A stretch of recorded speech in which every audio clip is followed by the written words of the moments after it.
শুভ জন্মাষ্টমীর দিনটা আমরা কিভাবে কাটালাম সেটা একটু ছোট্ট করেই তোমাদের কাছে শেয়ার করে দিলাম ব্লগের মাধ্যমে।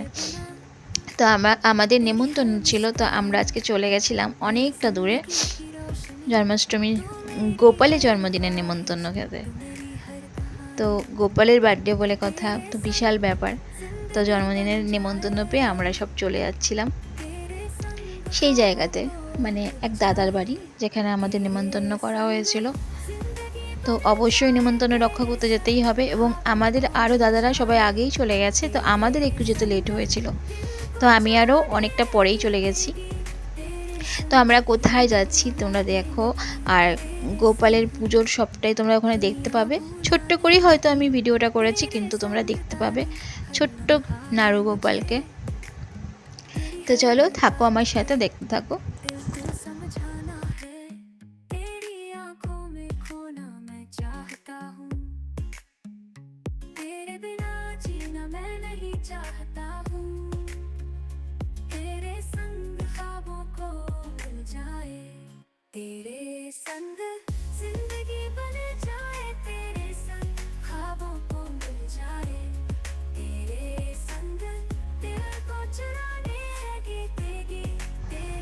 ফাইনালি আমরা চলে আসলাম গোপুর বার্থডেতে। দেখো গোপু সোনা কি সুন্দর বসে আছে আসনে, আর দারুণ সাজে সজ্জিত। খুব মিষ্টি লাগছিল না গোপু সোনাকে দেখতে। তো আমি গেছিলাম যেহেতু নেমন্তন্ন পেয়ে, তো তোমাদেরকেও শেয়ার করলাম। তো তোমরা দেখো, আর গোপু সোনাকে কেমন লাগছে কমেন্ট করে জানিও। আর এই বাড়িতে না অনেক ঠাকুর কি সুন্দর ভালোভাবে পুজো করে। আমার খুব ভালো লাগলো ঠাকুরের সিংহাসনটা দেখে, ঠাকুরগুলোকে দেখে, ঠাকুর ঘরটাকে দেখে ভীষণ ভালো লেগেছে। আর তারপরে এখানে তো গোপু সোনার বার্থডের এখান থেকে বেরিয়ে আমরা চলে গেলাম দাদাদের অন্যান্য ঘরগুলোর মধ্যে। সেখানে দেখো আমাদের পুরো টিম বসে রয়েছে, দেখেছো সব দাদারা সবাই বসে আছে। আর এই যে আমার বড়মশাই বসে পড়লো পাশে। আর এনারা সবাই আমার দাদা, দেখো সবাই বসে রয়েছে, হাসি মজাক গল্প হচ্ছে। আর এই যে এই দাদার বাড়িতেই আজকে গেছিলাম,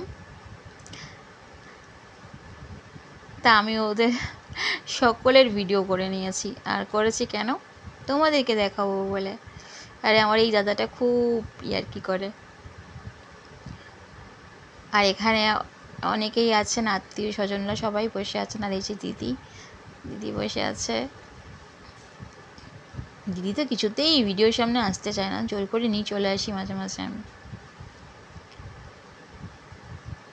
আর আমাকে কেমন লাগছে সেটাও কমেন্ট করে জানিও। শাড়ি পরে গেছিলাম, একটু সাজুগুজু করে গেছিলাম। শাড়ি তো সব সময় পরা হয় না, তো সুযোগ পেয়ে গেছি। আর এই দেখো গোপুর বার্থডের প্রসাদ পেয়ে গেছি।